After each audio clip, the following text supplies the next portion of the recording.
এই আওয়ামী লীগকে যে কারণে এই সরকার তাদের কার্যক্রমে একটা স্থগিতাদেশ দিয়ে রেখেছে, জাতীয় পার্টি তো কম বেশি সেই কার্যক্রমে মানে অভিযুক্ত। অন্য কোনো দেশের এজেন্ডা বাস্তবায়ন করতে রাজনীতি করবে, এবং এটা প্রকাশ্য সবাই জানে। বাংলাদেশে আপনি মানে হয়তো শুধুমাত্র কাগজে কলমে আদালতের রায়ে প্রমাণিত হওয়া বাকি, বাকি সবাই প্রত্যেকটা নাগরিক জানে যে এই দলের আসলে অ্যাক্টিভিটিসটা কি। জাতীয় পার্টি নিয়ে আলোচনা হচ্ছে আজকেও প্রধান উপদেষ্টার সঙ্গে আলোচনার সময় এনসিপি জাতীয় পার্টির কার্যক্রম স্থগিত রাখার একটা দাবি জানিয়ে এসছে। আমি এটা নিয়ে যদি একটু আলোচনা করি, যেহেতু এইটা বেশ আলোচনা আসছে, জাতীয় পার্টিকে ভাই যেমনটা বলছিলেন, জাতীয় পার্টিকে নিয়ে আপনারা এতটা উদ্বিগ্ন কেন কেন আপনারা, আর আওয়ামী লীগ কীভাবে জাতীয় পার্টির মাধ্যমে ফেরত আসতে পারে? দেখুন, আওয়ামী লীগ তো শুধু আসলে দল আওয়ামী লীগ না। আওয়ামী লীগ যে আইডিয়া, আওয়ামী লীগ যে বাংলাদেশের পলিটিক্যাল রিয়েলিটিতে যে রোলটা প্লে করে, সেটাও তো আওয়ামী লীগ। আওয়ামী লীগের মাধ্যমে তো বাংলাদেশে এক ধরনের ভারতের সম্প্রসারণবাদী এক ধরনের এক্সারসাইজ আমরা বাংলাদেশে দেখেছি। আমরা শুনতাম যে আওয়ামী লীগের বিভিন্ন পদের কোন আসনে কারা নমিনেশন পাবেন, এক্ষেত্রেও নাকি কোনো একটা দেশের হাইকমিশনের ভূমিকা থাকে। তো জাতীয় পার্টিকে আমরা আসলে কিভাবে দেখবো? এই আওয়ামী লীগকে যে কারণে এই সরকার তাদের কার্যক্রমে একটা স্থগিতাদেশ দিয়ে রেখেছে, জাতীয় পার্টি তো কম বেশি সেই কার্যক্রমে মানে অভিযুক্ত।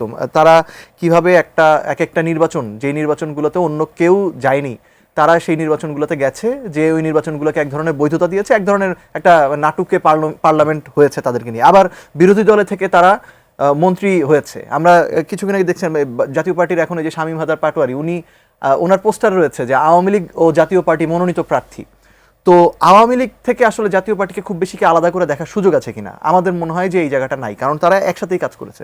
সেকেন্ড হচ্ছে, কিছুদিন আগে আপনার একটা আর্টিকেল প্রকাশিত হয়েছে জাতীয় পার্টিতেই যিনি একসময় ছিলেন এবং জাতীয় পার্টির যেই পরিবার মানে অর্থাৎ জিএম কাদেরের সম্ভবত ভাইয়ের ছেলে, তিনি লিখেছেন যে কিভাবে কেন তাকে জাতীয় পার্টি থেকে বহিষ্কার করা হলো। তাকে জাতীয় পার্টি থেকে বহিষ্কার করা হলো, তার কারণ হচ্ছে পার্শ্ববর্তী একটি দেশের হাইকমিশন থেকে জাতীয় পার্টির জিএম কাদেরকে নির্দেশনা দেওয়া হয়েছে, এবং তিনি অভিযোগ করেছেন সেই কারণে তাকে জাতীয় পার্টি থেকে বহিষ্কার করা হয়েছে। আমরা এরকম অনেক সাংবাদিকের অভিজ্ঞতা শুনেছি যে কিভাবে জাতীয় পার্টির দুইটা ভাগ করে রাখা হতো, একটা জিএম কাদেরের নেতৃত্বাধীন, একটা রওশন এরশাদের নেতৃত্বাধীন, এবং তাদের মধ্যে এক ধরনের গেম খেলতো আওয়ামী লীগ সরকার, একজনকে দিয়ে আরেকজন মানে প্রেশার দিয়ে হোক বা এক ধরনের সিচুয়েশন ক্রিয়েট করা হোক যে যাতে তারা নির্বাচনে আসে। এবং সর্বশেষ আমরা কি দেখলাম, এই রওশন এরশাদ নেতৃত্বাধীন একটা জাতীয় পার্টি এবং জিএম কাদেরের নেতৃত্বাধীন জাতীয় পার্টি, এটা দুই ভাগ হয়ে থাকলো। জিএম কাদের নেতৃত্বাধীন জাতীয় পার্টি 2024-এর নির্বাচনের আগে প্রচুর আওয়ামী লীগ বিরোধী কথা বললো, কিন্তু এখন আমরা যেটা জানছি, যেটা শুনছি, সেটা হচ্ছে যে, এবং যারা ইনসাইড ছিল, ভিতরের খবর যারা জানতেন, তারা বলছেন যে এই সব কিছুই ছিল জিএম কাদের নেতৃত্বাধীন জাতীয় পার্টির আসন দর কষাকষির একটা মানে একটা টুল বা একটা কৌশল।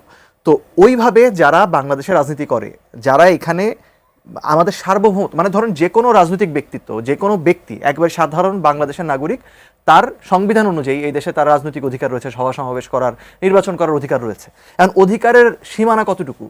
যখন সেই অধিকার সে চর্চা করবে আমার সার্বভৌমত্বকে হুমকির মুখে ফেলে, যখন সে আমার দেশের মানুষের কল্যাণের জন্য রাজনীতি না করে অন্য কোনো দেশের এজেন্ডা বাস্তবায়ন করতে রাজনীতি করবে, এবং এটা প্রকাশ্য সবাই জানে। বাংলাদেশে আপনি মানে হয়তো শুধুমাত্র কাগজে কলমে আদালতের রায়ে প্রমাণিত হওয়া বাকি, বাকি সবাই প্রত্যেকটা নাগরিক জানে যে এই দলের আসলে অ্যাক্টিভিটিসটা কি।